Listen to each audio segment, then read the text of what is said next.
Hi everyone, this is Tony from Blue Butterfly Creations, and today I have my first completely finished vertical paper bag album. And the tutorial I used to create this album is by my sister Scrapper, and I will have a playlist of the entire tutorial from her on my YouTube page and a link on my blog so you can see how I put this together. Today I'm just going to do a walkthrough so you can see the different embellishments and what I did using the tutorial.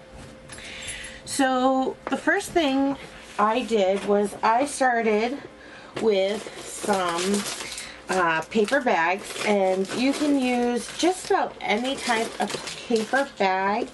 You do want to get ones that are a little bit sturdier than the lunch bags. And I got mine from Michaels. You can get yours from AC Moore, Joann's, anywhere where they sell these. And these bags are a 3-pound test, and they are 4 5/8 by 5 5/8 in size. That gives me a good size paper bag album. So those back. Now what I did is I used Die Cuts with the View paper stack, and this is their autumn collection from 2013. And in order to complete this, it does take a lot of adhesive and a lot of paper depending on what you decide to do with it. I ended up using 2 slabs of the pattern paper and 2 slabs of the coordinating cardstock. Did I use up all of both? No. You could probably get away with 1 of each if you didn't want to create a pattern with the paper. So what I did is I chose papers and layered them on the cardstock for each of the pages. You could just do the cardstock or just the pattern paper on a page and do it that way. But I like the layered look. I also have here on the spine, I have velvet paper, and this is a deep chocolate velvet paper. And I also have an embellishment here from Tim Holtz. One of the little bookend doodads, you know, like a pull drawer kind of piece. I didn't want my spine to be very decorative like some of the ones that are out there, because this is a place where people are going to be taking it off the shelf, touching it, and I didn't want there to be a lot of stuff to try and finagle around.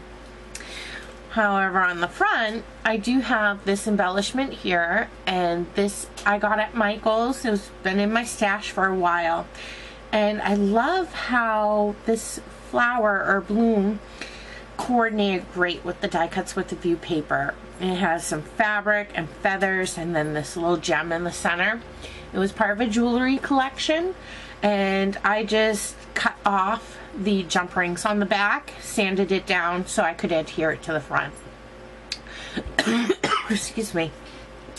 I also have these little swirls here. These are rhinestone swirls, and I placed them all over so you can see that a little bit better here.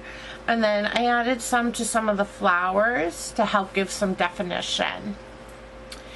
So as I open this up, I have some of the cuts from the paper stack for journaling here, and I created a little photo spot here that would fit a 3x3 square photo or a wallet and some embellishment down the side. On the first page here, I just have plain pattern paper that I layered on the cardstock to the flap. I wanted to keep it kind of simple, but on the inside here I have room for some photos of varying sizes. So this would fit a 3.5 by 5 photo, and then a wallet here or journaling here. And I love this paper pack because of the foil it has in it and the embossing. Some of the pages have an embossed and then foiled piece to it. So that's the inside of the first one. And because I'm using a paper bag to create my pages, I'm able to put in these jumbo tags where somebody could put more journaling and photos. So I've decorated a number of those and add some ribbon for a pull. And then this one here, because of the back of the paper bag, there's a little pocket. So I'm able to put in more tags and journaling squares. So I have some of those in here. Another spot for journaling here. Over here I have some glitter ribbon that coordinated great with this paper pack. And then I open the next flap and there's more room for more square pictures, journaling, whatever you would like to add. Again, I have another one of those tags here. And here again I have some more pocket, and then I have some more interactive pieces. So this one has some pumpkins, and it was very easy to use scraps to make these from the pages I created because they're already down to size. And then this one here is a little mini book that I made using some of the scraps. You can add wallet size photos too, and those can sit right back inside that little pocket.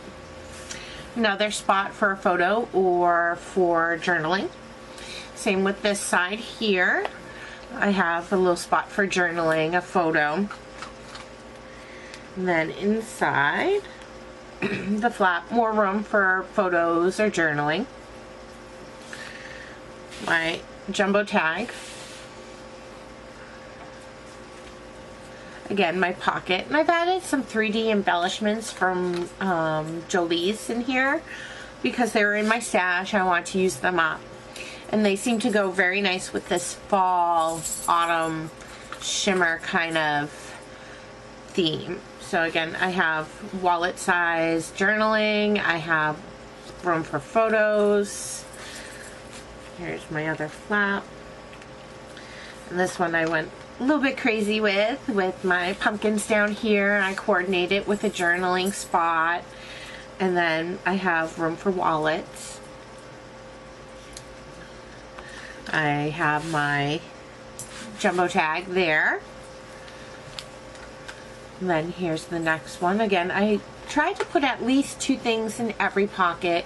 You know, a little piece for journaling, a little piece for added photos, and then plenty of space around the edges for additional embellishments or pictures.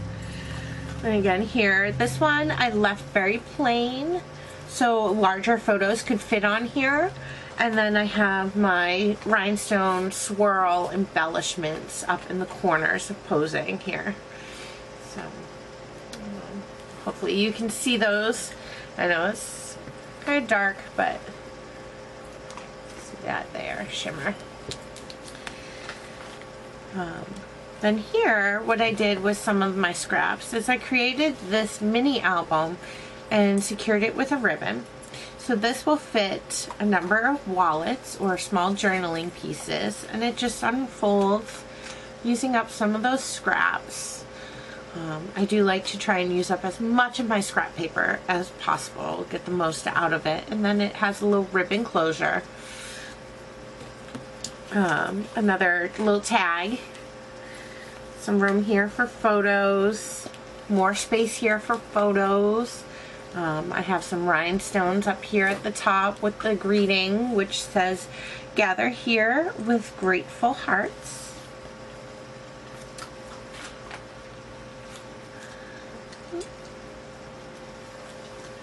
And then here at the back side, I have more little tags in my pocket. And I also have here a waterfall card kind of piece where the photos can flip back and forth just by pulling this ribbon here. So I have those so somebody could flip through.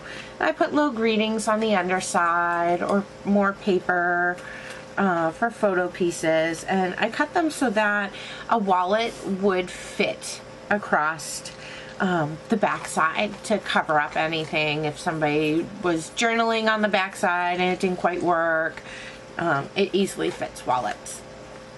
So another way to use up some of my scrap, especially here, I was able to use a lot of scrap paper to fill that in. And then the back cover matches the front cover, very simple. I didn't put any 3D embellishments on this side because, again, this may be where the book is resting or against another thing at an end. So, but that is my first completed paper bag vertical album.